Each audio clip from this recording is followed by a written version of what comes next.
about Solomon's fame, connected with the name of the Lord, and came to test him with riddles. She came to Jerusalem with a very large entourage, with camels bearing spices, gold in great abundance, and precious stones. She came to Solomon and spoke to him about everything that was on her mind. So Solomon answered all her questions. Nothing was too difficult for the king to explain to her. When the queen of Sheba observed all of Solomon's wisdom, the palace he had built, the food in his table, his servants, residence, his attendant service, and their attire, his cupbearers, and the burnt offerings he offered at the Lord's temple, it took her breath away. She said to the king, "The report I heard in my own country about your words and about your wisdom is true, but I didn't believe the reports until I came and saw it with my own eyes. Indeed, I was not even told half. Your wisdom and prosperity far exceeds the report I heard.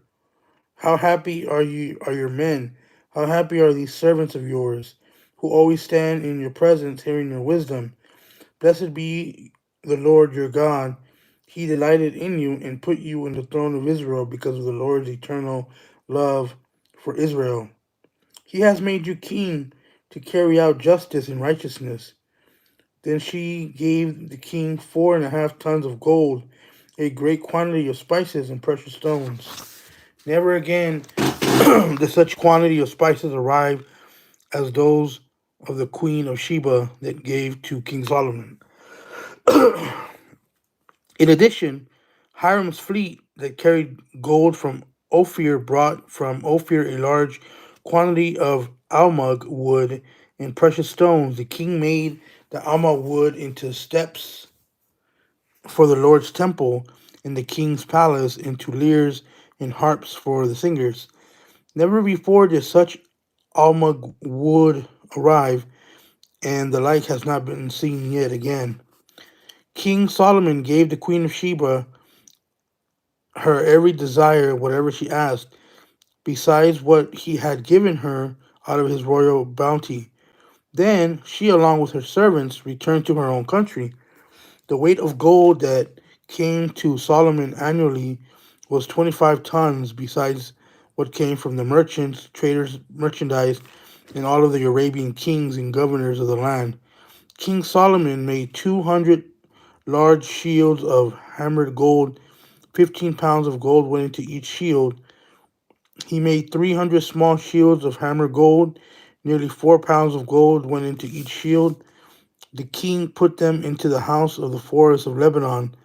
The king also made a large ivory throne and overlaid it with fine gold. The throne had 6 steps. There was a rounded top at the back of the throne, armrests on either side of the seat, and lions standing beside the armrests. 12 lions were standing there on the 6 steps, one at each end.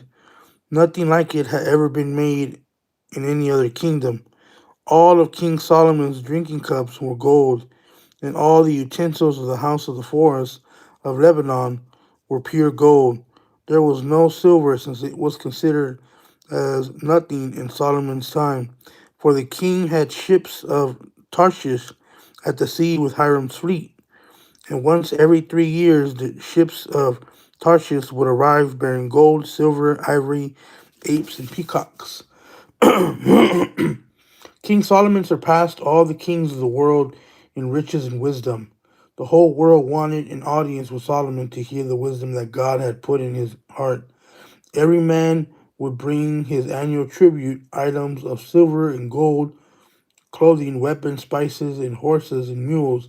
Solomon accumulated 1,400 chariots, 12,000 horsemen, and stationed them in the chariot cities and with the king in Jerusalem.